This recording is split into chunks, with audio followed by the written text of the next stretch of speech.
My favorite thing to play against the Philidor's defense is actually this one gambit that starts with the move d4. And after e takes d4, I have this move here, c3. Okay. And the point of c3 actually is we're going to recklessly gambit all our pawns on the queen side in exchange for rapid development, a lot of tactics, and we're going to be putting black into some very tough dilemmas that he has to find the way out of. Okay.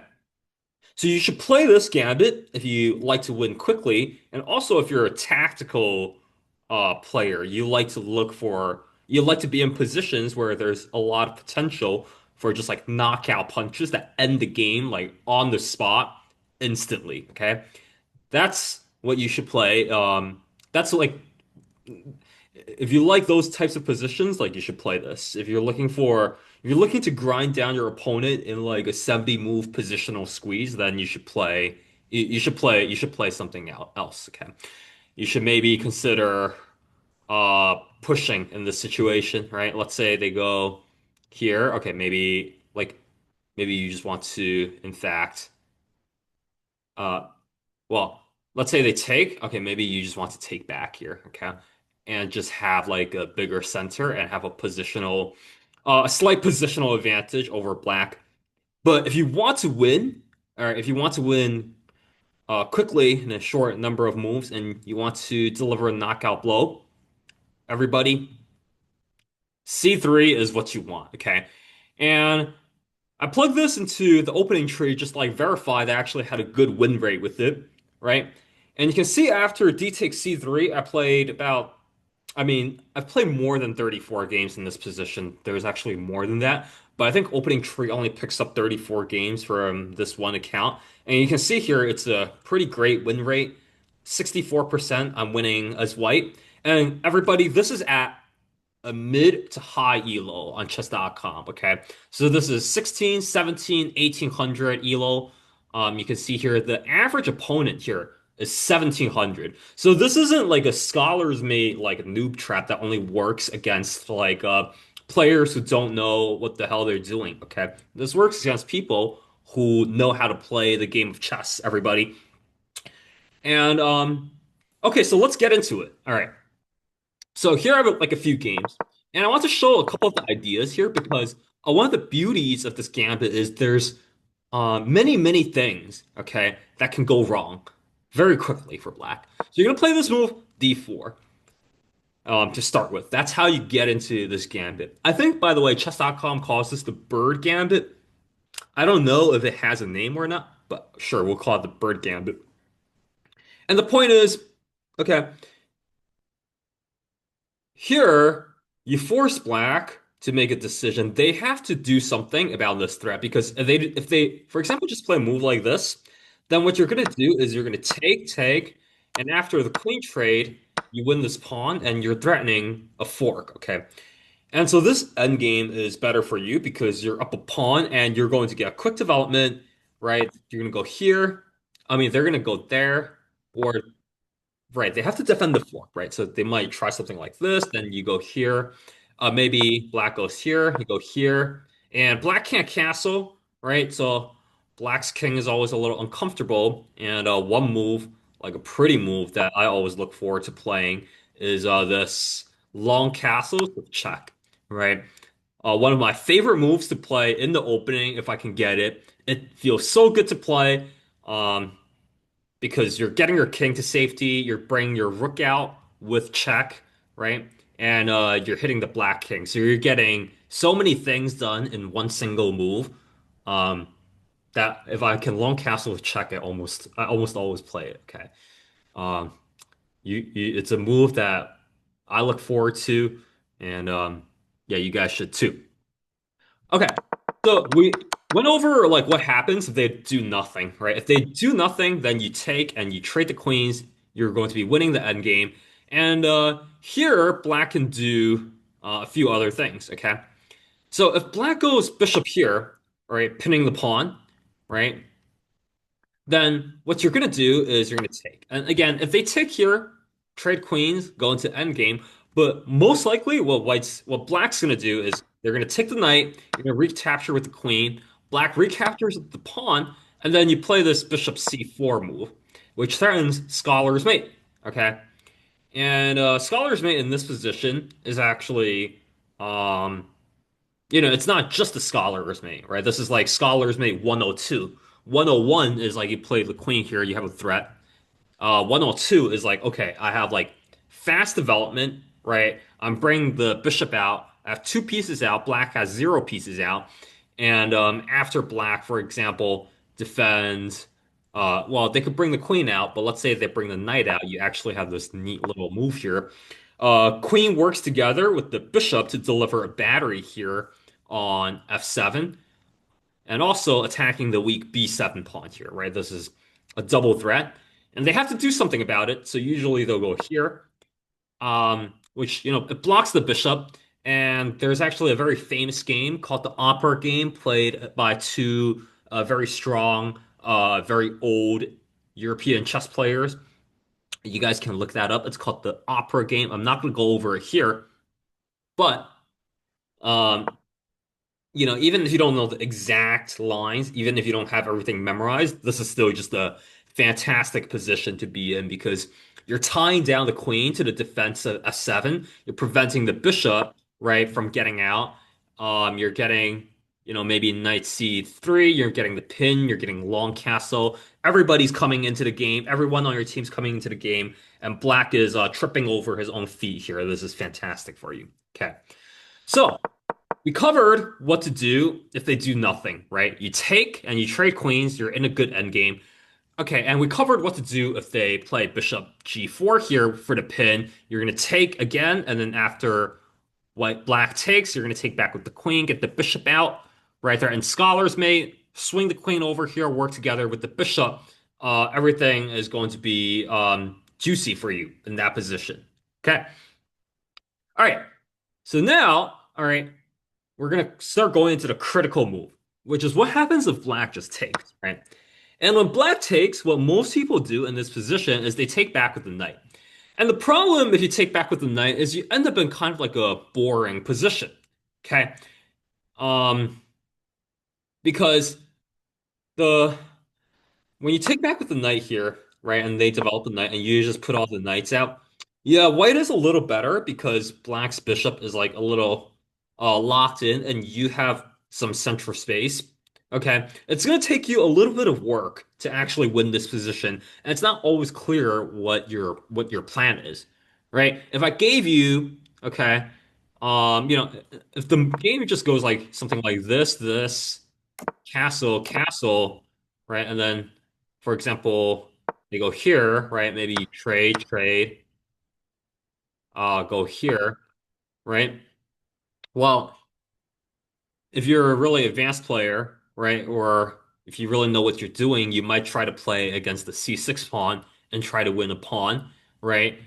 Or you might try to freeze black's pawn structure before trying to win this. Right? Maybe you might play f4. But in general, like the plans here are not, I think, at least for me, they're not like extremely, extremely obvious. And even if you win the pawn, you still have some work to do to actually convert that position, right? So instead, what we're gonna do, right? Instead, what we're gonna do, we're not gonna take back, everybody. C3. Okay, C3. C3 is what we want. Okay. And after you go c3, the point of this is we're saying to black, hey, we don't care about our pawns. You can have as many of our pawns as you want. But in exchange for wasting time and spending time taking our pawns, we're going to get our pieces out and we're going to attack and we're going to make a bunch of threats. And in the process of making threats, we're going to force you to play bad moves that worsen your position, right? And we're going to put you in a position where you're constantly going to be tripping over your own feet, and eventually, right, we're going to collapse your position with like a finishing blow once we get the chance. So let's say like a few example games I'm going to walk through. So they're going to take, right? And once they take, right, you don't take back. You don't take back in this position because again, you don't care about the pawns. You're just trying to get your pieces out as quickly as possible and trying to go for the attack, right? So the first thing we bring out is our bishop. Bringing our bishop is essential because it lets us castle, right? Although sometimes you don't even castle kingside. Sometimes we actually castle queenside, right, to get the rook out. Remember, we love castling queenside and bringing the rook out in one single move. You're getting everything done in one move. Sometimes you may even check the king while bringing the rook out, right? But it opens, right, the possibility for you to castle kingside, right? So you bring the bishop out, and in this game, what happens is they actually just go ahead and they start grabbing pawns, okay? And cool. So if they take this, well, we can't. Okay. Pawns we're happy to part with, but a piece is a little bit too much. So we are going to recapture the bishop. And now we have three pieces out, right? We have two beautiful bishops staring down the diagonals, right? We have a knight out, right? Our queen is actually open and has like room to move around here, right? And we might bring the other knight out and actually potentially castle queenside also is something you can do in this position. And I just want you guys to notice, everybody, that the bishop here on this diagonal, right? For example, it stops him from being actually able to move his bishop because as soon as black moves the bishop, right now the pawn's undefended, right? And you're going to take that, and you're going to be, well, actually in this position they have technically this move, right? And there is like you do have to like give back, I think, the rook in this position or something like that. But you know, the point is,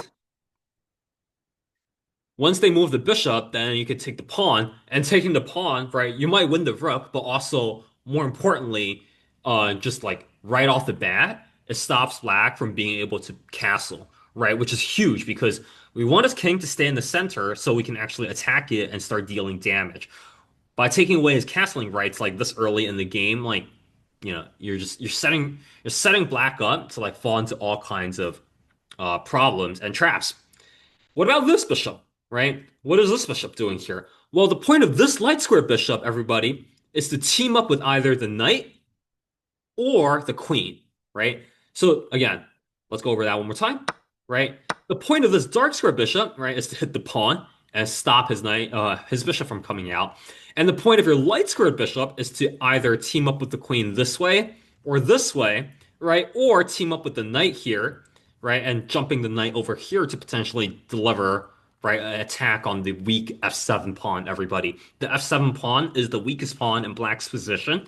And it's only defended by the king. That's why it's so weak, right? Uh, because yeah, only the king's defending it. Cool. All right, so let's see how this game goes. And by the way, 1700 level game, everybody. This is not like a 400 that we're just like trying to get like a quick cheese out of. Okay, no, this is advanced cheesing. Okay, so he gets knight out. Right? And again, like we don't care about the pawns, okay? We have more important things to do in life than protect our pawns right now. Okay? We're just gonna start making threats and going for the throat right away. What do we do here? What does the queen do, everybody? The queen works together with the light squared bishops to make threats along the diagonal, okay? Now if black takes, right? Kabam. Check here, right? King has If the king goes here, it's already checkmate, everybody, right? It's already, oh wait, no, it's not checkmate here. Because the bishop covers that. But let's say the king goes here, right? Here you have, for example, um, for example, okay, you don't. Okay, actually, so in this position, oftentimes you would have checkmate on this square, but in this position you don't have it. So you just castle, right? And his king is stuck in the middle. Eventually, you're gonna have rook e1 attacking the knight, right? You're gonna bring the other knight out. You're gonna bring the rook out, and just you're gonna exploit the bad position of your enemy's king and just like try to win the game that way. Okay, so. Right, the point of the queen and the bishop, right, again, is to make threats along this diagonal, right? And then, see, after he moves his queen, right, then again, you don't care about this pawn, right? We have more important things to do than defending our pawns. We're just gonna castle. And can black take here? No, he really can't take because you're gonna hit him with rook e1, and this rook is just going to skewer everybody on the e file. Okay, the knight's gonna be hit, the queen's gonna be hit, the king's gonna be hit. It's just total game over if they take the pawn, right? So again, like we don't care, right? We just castle, and yeah, our opponent defends the threat here. And the point of this opening, by the way, is even if your opponent, right, sees the obvious threats, right?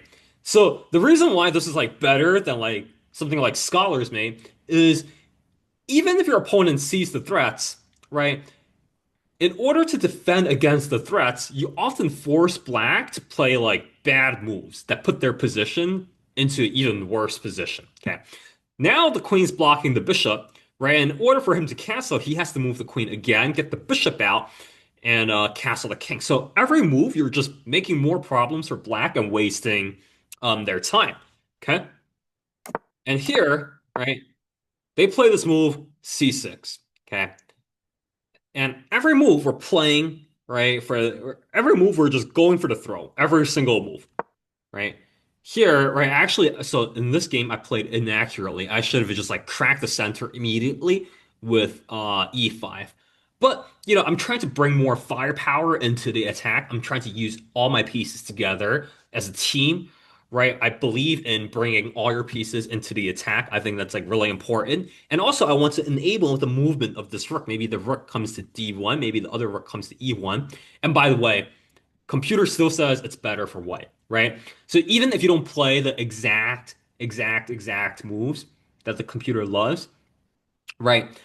Um, there's like many ways for you to continue the attack. It's not just like one way, right? So now they play this, okay, b5 move. They play this b5 move. And anytime you see this like c6, right? You see this c6, you see this b5 move, you see the queen and the king stuck together, you see the bishop here being blocked by the queen, you see the king in the middle. It's time to sacrifice, right? Because you have too much firepower on the board. Black has no defenses, right? He has nothing ready to defend the incoming attack. Let's count the pieces, everybody. One, two, three, 4, 5. Black only has two pieces attacking, right? Defending, and you're able to bring the rooks in. This is just like it's screaming, okay, it's time to sacrifice the piece. We have too much firepower on the board. We're ready to go. So boom, right? We actually see, I even sacrificed the wrong piece here. I don't even sacrifice the right piece. I sacrificed the wrong piece. Doesn't matter, everybody. We're still winning, okay? I should have sacrificed the knight. Instead, I sacrificed the bishop. It's still +1 because after takes, right, we take with the knight, and already we have like, okay, we have this e5 move coming in, right, opening up the center. Anytime the center opens, we have rook e1, pinning the queen, maybe giving a check, right? We're also potentially coming in here, right, forking the king and the rook, right? This other rook is coming in, so let's just look at what black does over here, right?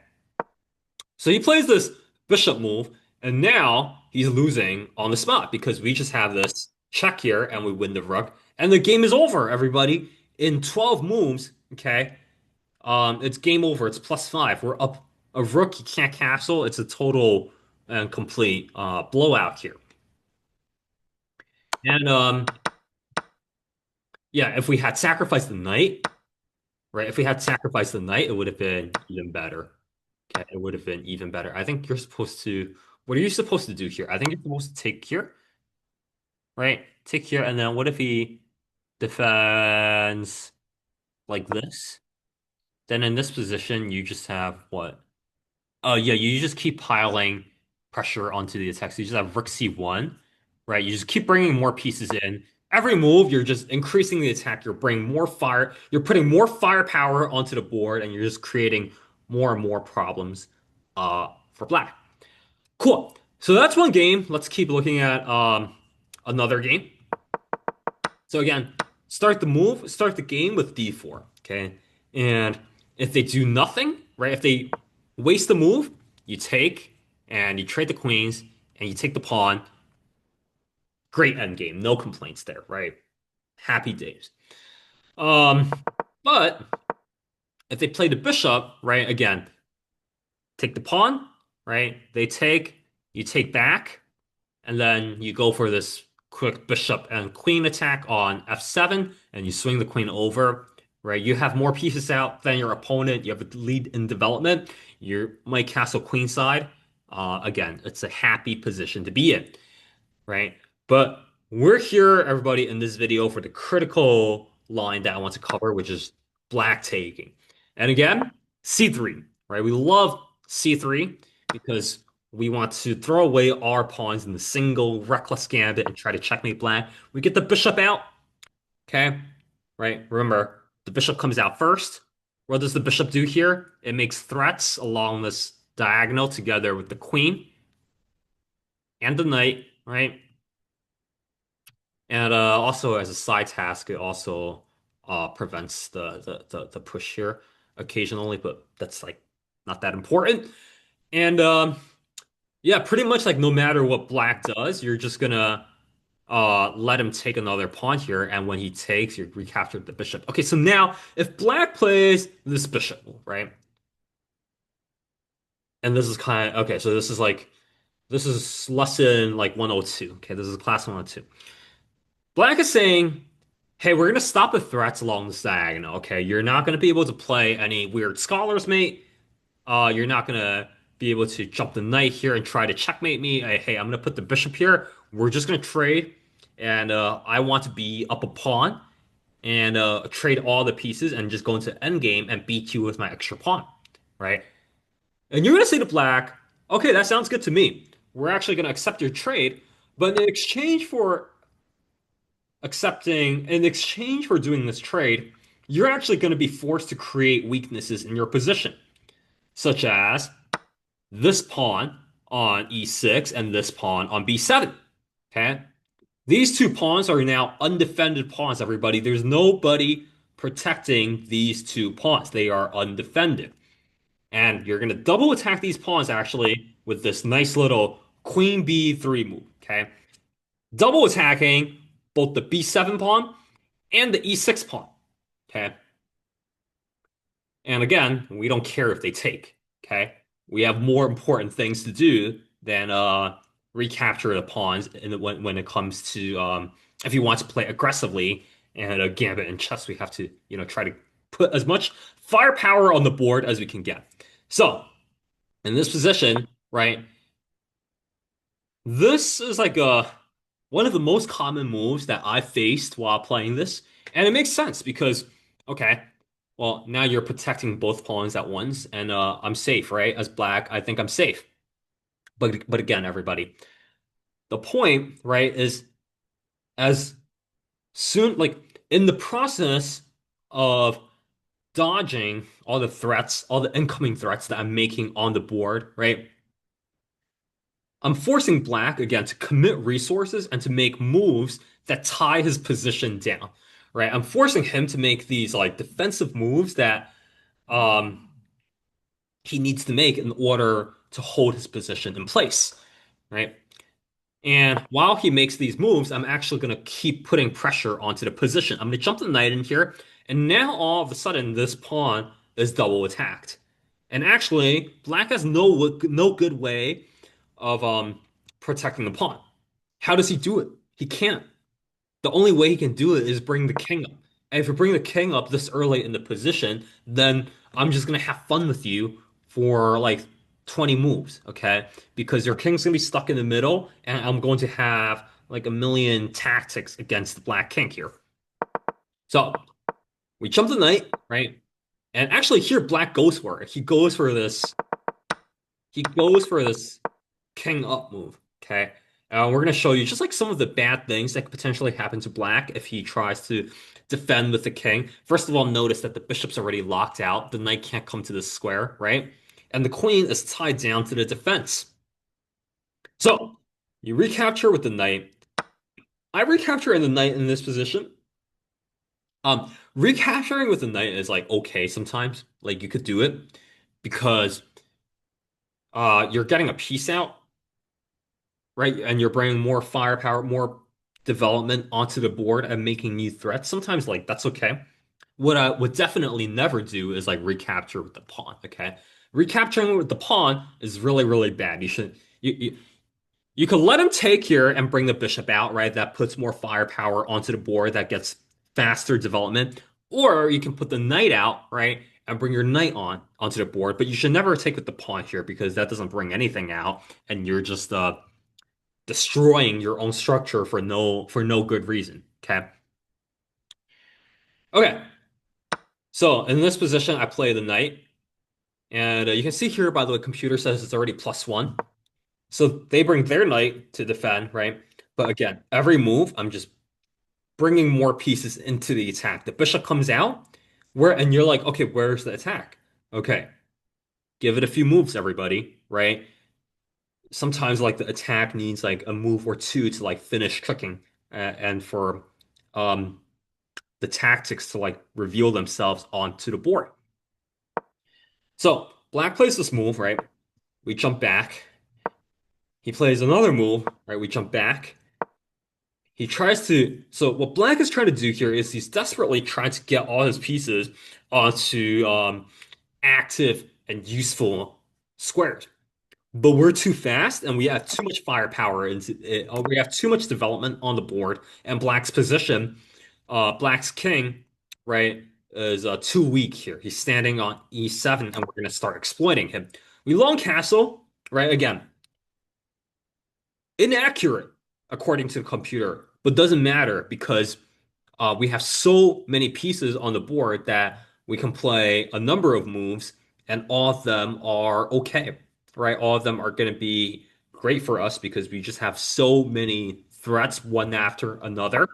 He pushes, right? And here already, okay, again, bishop sacrifice. Once you have like enough pieces on the board and black's king is on a weak enough square, then oftentimes you can in fact sacrifice, right? That's like the heuristic, right? So one thing I'm looking at is like, okay, how many pieces do I have active compared to my opponent? Okay.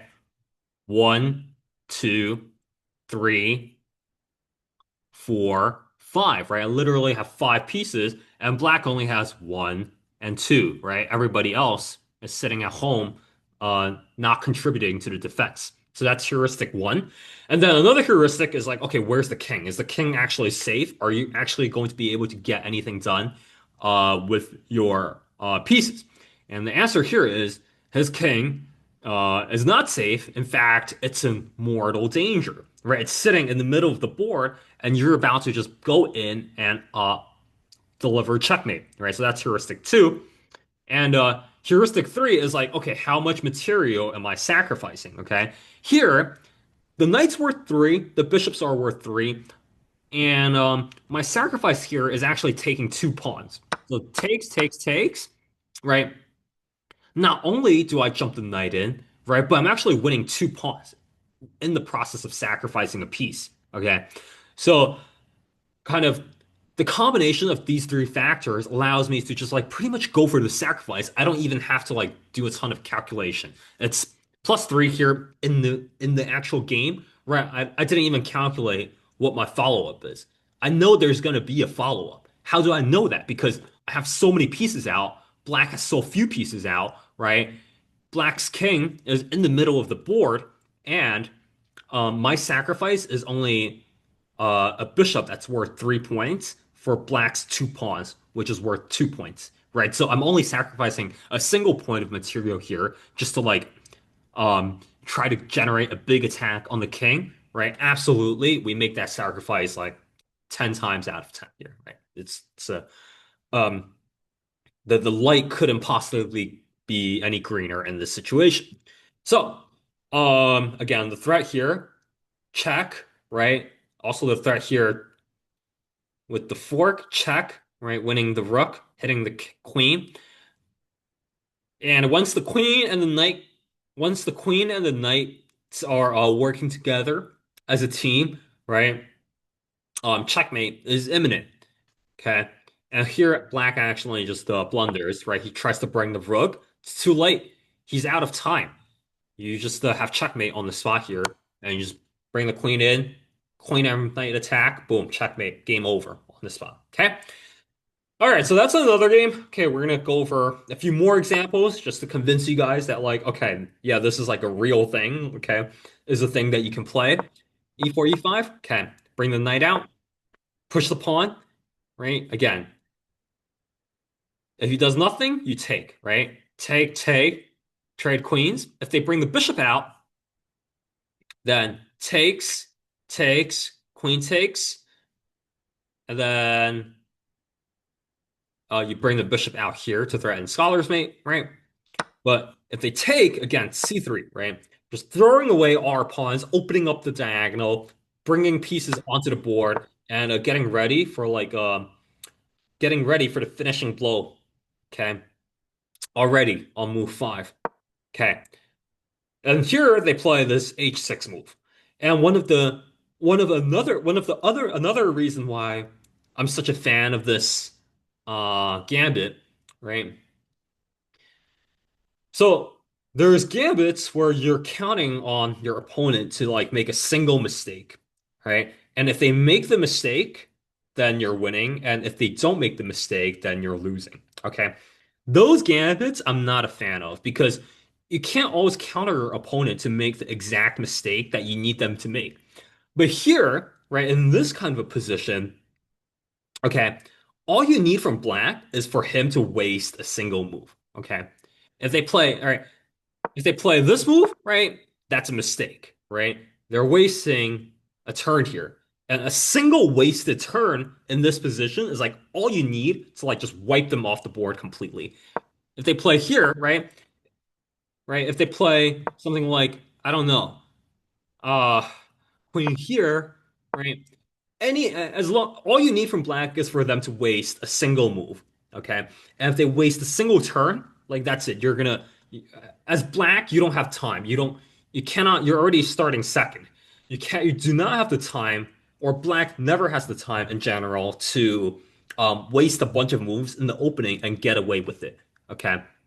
Which is like all you need them to do. All you need them to do in this kind of position is like just waste a single turn or two, and that's it, right? The game's completely over because look at what we're gonna do next. Okay, boom.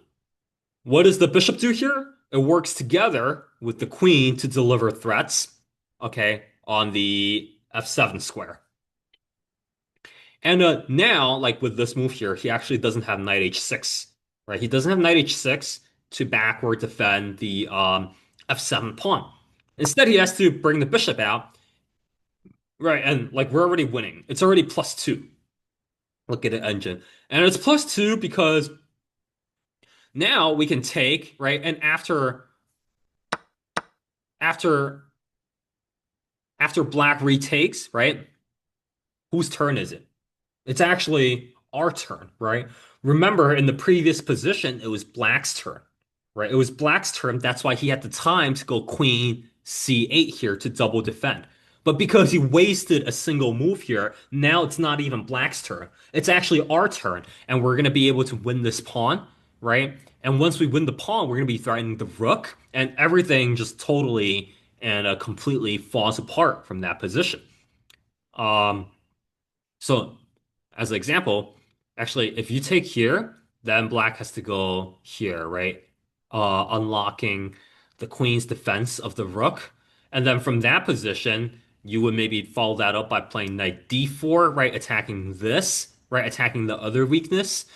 And then you would maybe, you know, bring the knight out. You would maybe try to long castle, and then you're gonna have so much fun, right, in the resulting position. I promise that if you know if it takes you a few games to get used to it, like so be it. But you're just once you get the hang of this gambit, you're gonna have so much fun, just crushing your opponents, right? Especially if you're relatively low rated, they're not going to know what to do. So here we actually so we don't even make the right move here, right? We just make a mistake. Okay, we take the pawn we're not supposed to take, but actually the computer wants us to jump in with the knight to try to get the knight in, right? But we make a mistake, right? And again, if you make a mistake, oftentimes, right, that's okay. As long as you're playing in the spirit of the position, right? As long as you're like following kind of the general uh game plan, right? Odds are you're gonna be able to find like you're gonna be able to find something, right? You're gonna be able to find something. So they bring their knight out, right? We recapture again, just bringing more pieces onto the board. Okay, they bring their knight, and here I give a check, right? And black just they blunder, right? And they fall apart because black doesn't want to bring the knight back, right? Because that would waste some more time, and they're kind of already feeling the pressure from having wasted a move here. So they're like, okay, we're gonna try to queen trade, block with the queen, and boom, right? The rook is blundered. The game is completely over on the spot.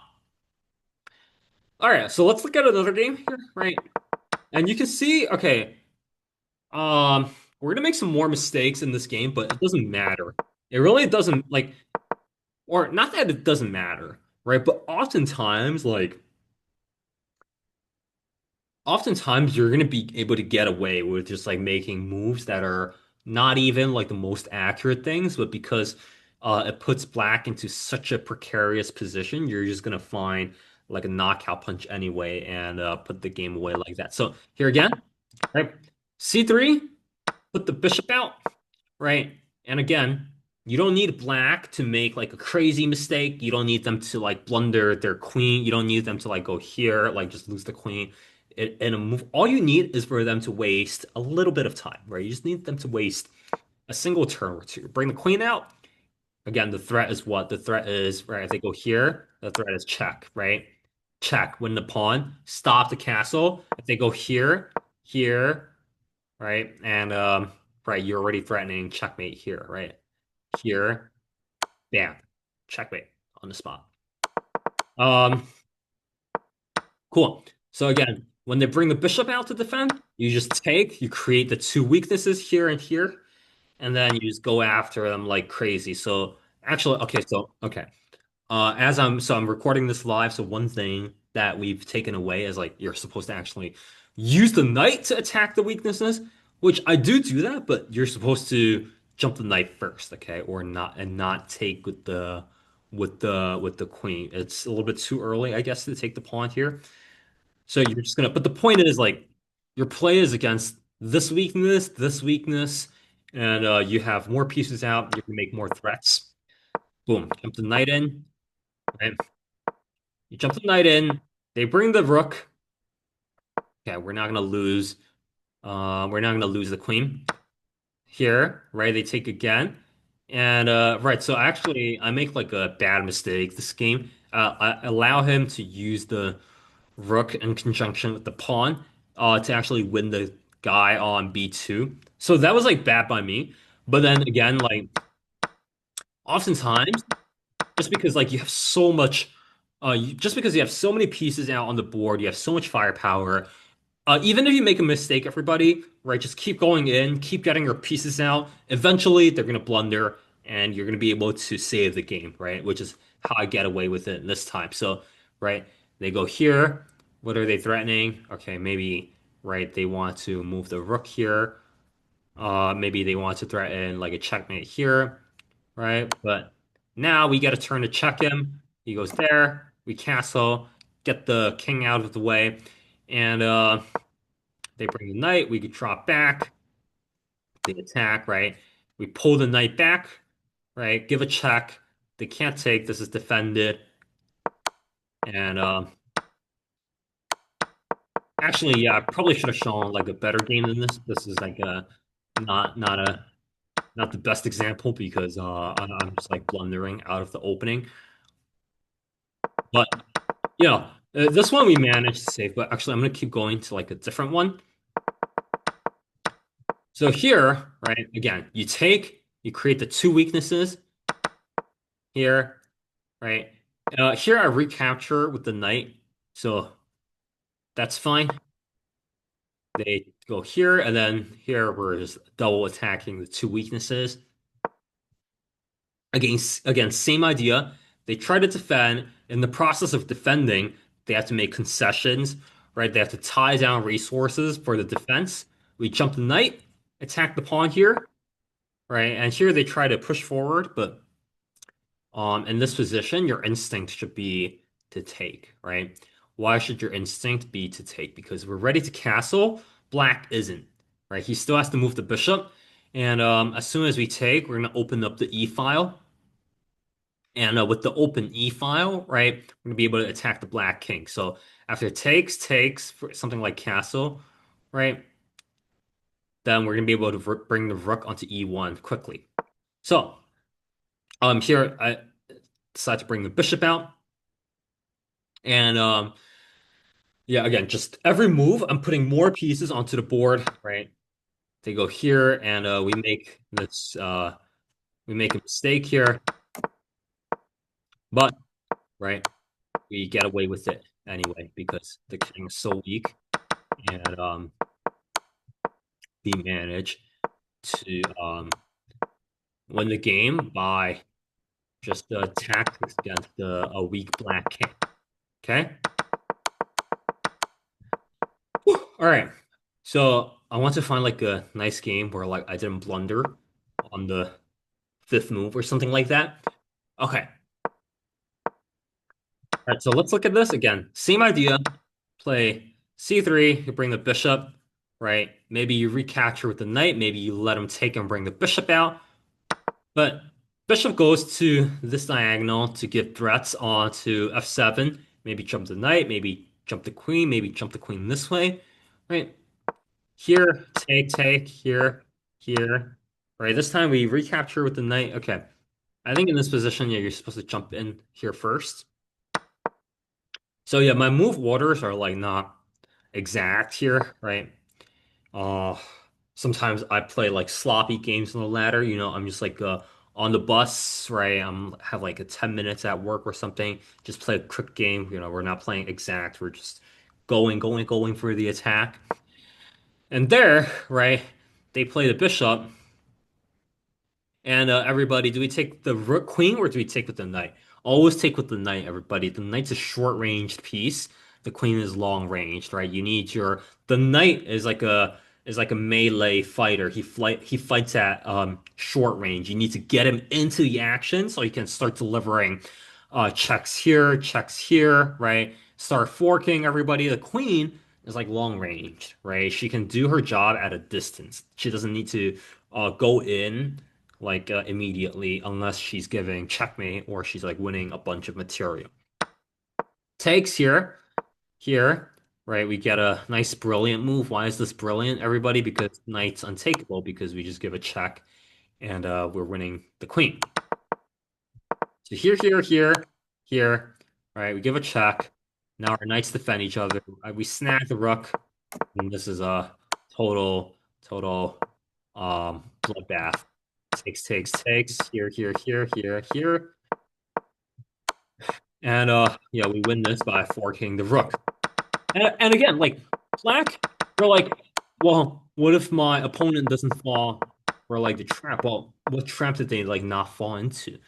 Right? They didn't play like a crazy blunder, like they didn't play something like this and just blunder the queen in one move, right? They're playing black is like trying to actually do things. They're trying to trade the pieces, and they're just playing totally like normal looking moves. But in the process of like playing these moves, like we're gonna force weaknesses from him. We're gonna give him problems, and eventually his position is going to crumble, right? Again, you have to protect this weakness. You have to protect this. My knight is coming in, right? You're trying to defend with the bishop. Okay, that doesn't defend. The pawn drops. Right now, this is threatened. That's threatened.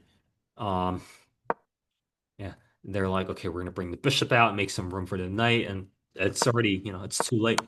The knockout is on the board, and we finish the game. All right, let's look at another game. So, okay, here, right? Uh, okay, so this one is like an example of like what to do if they play the bishop. So they take. What was the plan? We take back with the queen. Take with the queen. They take. We bring the bishop out. We threaten scholar's mate on F7. Right. We threaten the double attack on F7. They need to do something about it. What do? They play the knight. We swing the queen. Right. What's the point of this bishop, everybody? It's to team up with the queen and produce threats on F7. Okay. And then they play this knight, and And that's it. It's game over. Check here. Checkmate. Quick nine move, checkmate. And this happens. This is 1700, guys. 1700 rating. We're getting checkmates in 8 moves.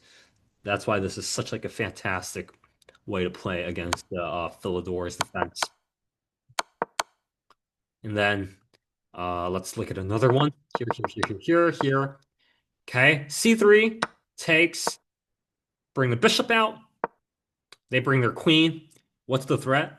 Okay, so here they're threatening to take and fork us. We don't have the recapture because the pawn is going to be protected in that situation. Okay, so if he's not going to let us, if he's going to threaten to take the pawn and not let us put the bishop out here for free, then we're just going to say, hey, no thanks. Recapture here. They bring the pawn in. And again, all we need is like a single. We just need black to waste a single move. And here we have it, right? They waste a move, and now we are plus 2.5, right? We're literally plus 2.5. That's almost, remember, 3 points is a piece. So we're already, according to the engine, like winning as much as having an extra piece. Okay. And why is that? Because we bring the bishop out, and now we have too much firepower on the board. We have too much development, and black has to waste another turn here. We bring the queen. Again, not even like the correct move from me, but I just want to bring the queen out so I can like long castle, right? I just want to be able to long castle here. Um, yeah, and they bring the bishop, and that's it, right? Looks like a normal move, but total and complete uh blunder because I don't even capitalize on the blunder, right? Because I could have just jumped in here, apparently, and there is no take, and there's no take because we just checkmate him, right?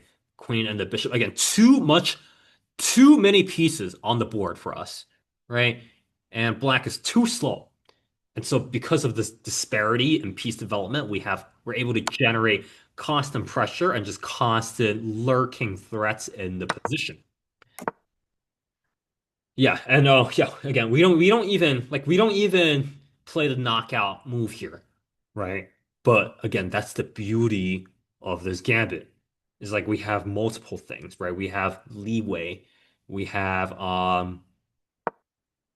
we have like wiggle room here to like not always like even if we don't find the best move, oftentimes you can just bring some more pieces into the attack, increase the pressure on Black's position, and yeah, see, even though we missed the previous knockout blow, like pretty soon we get another one. We just play this, and this is somehow also not the best move again because we're supposed to just yeah, we're supposed to just jump in here, fork him, and then if he takes, we just give a checkmate here on the back row. So that's bad by me. I didn't see that. But instead, I opt for trying to crack the center open with this palm push. Okay. Which is also like, you know, once you have enough pieces, once you have all your pieces on like active good squares on the board, what you should do is like you should try to open up like avenues to the king, right? You want to open up the scope, the range of your rook, so it has like the ability to attack the king from like a far away distance and start generating like all these threats against the black king. So we jump in, right? Takes, right? Here, bring the rook. I mean, everything here is just like crushing. Right? We're just putting constant pressure here, right? We find another tactic here, takes, we give a check, right? We win the rook. And again, like they just things fall apart uh, once you have this much firepower with this much of a disparity in fire and piece development and firepower on the board. And when we get this nice checkmate here, right, and look at Black's pieces, he still has a useless knight, right? He's got this useless rook, he's got this useless rook, and all our pieces are doing like actual useful things that are contributing, right, to our attack on the black position. Cool. All right, let's keep going. So here, takes. Okay, let's see what happens if he plays his knight. Again, what's the point of the bishop? To team up with the queen, right? And they try this like knight move. Okay, that's a little interesting, but again, you still can't play bishop here because I'm going to come in over here, right? And fork this time your rook and your knight.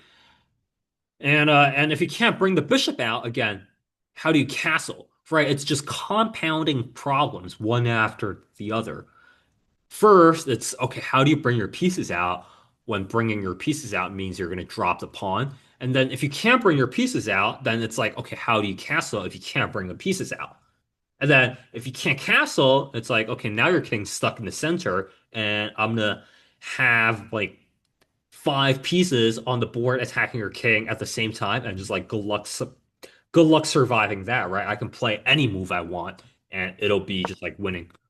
That's the beauty of the position. So he goes here, right? He's going for this fork, attacking the queen, attacking the bishop.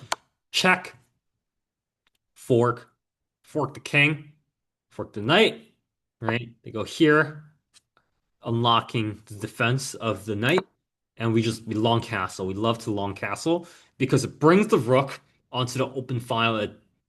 The rook is making contact with the queen, right? So now if we push, they can't take because we would win the queen.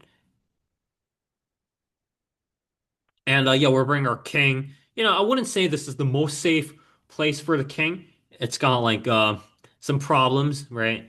There's like some empty space around the king that feels a little dangerous, but you know, what is Black gonna do against our king? He's too slow. He's wasted too much time. None of his pieces are in position to take advantage of my king that's sitting on C1. Whereas my pieces, on the other hand, right, are gonna jump in. And we don't lose our queen.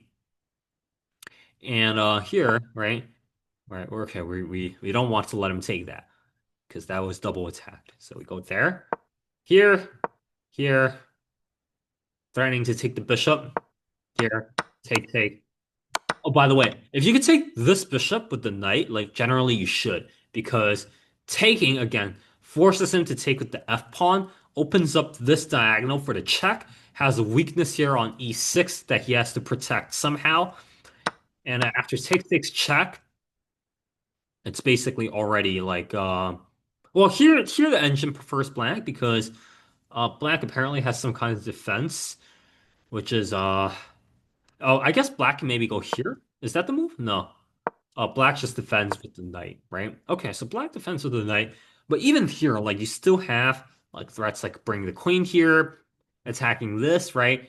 Maybe you even have threats like taking here and opening up the bishop here, teaming up the queen, right? So maybe, right, maybe you go here, maybe castles, and maybe like you just play something like this.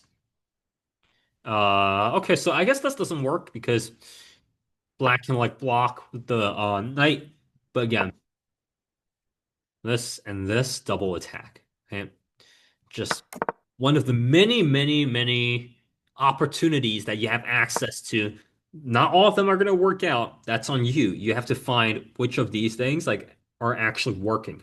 But you just have a fire hose of opportunities for you to pick from.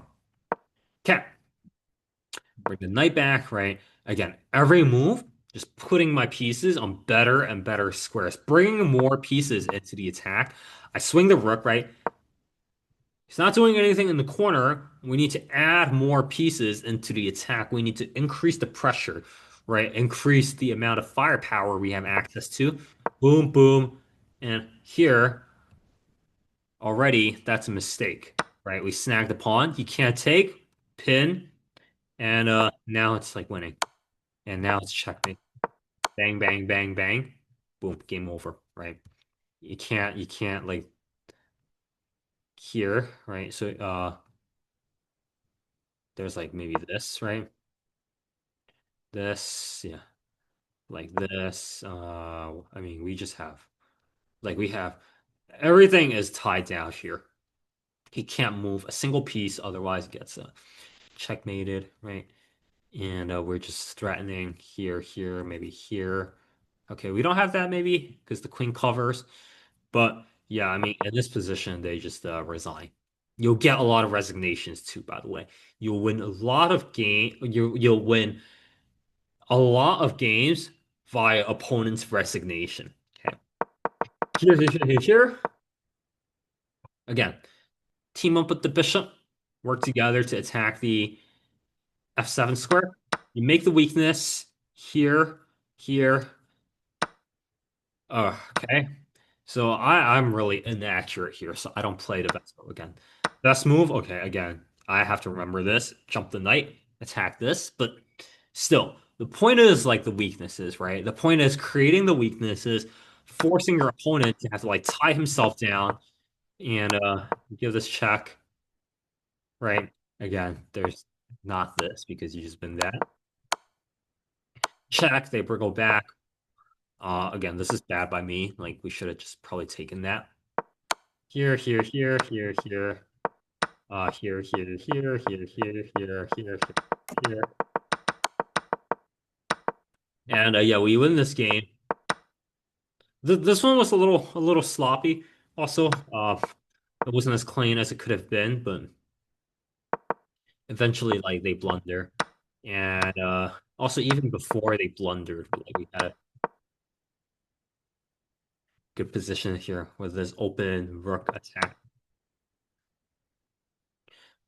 Okay, we're gonna see maybe another game or two. Here, again, all you need is a single wasted move from black. They play this move, waste of time. We put the bishop out, right? They go here, blocking their own bishop, trying desperately to defend the pawn. We long castle, bring the rook, right? Just adding pieces into the attack. Here, okay, don't lose the bishop, right? That's really important.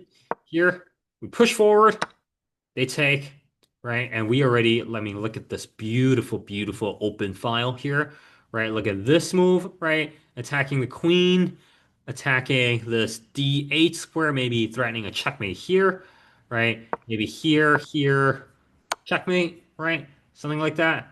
Beautiful. Uh, here, here, and we bring the rook, right?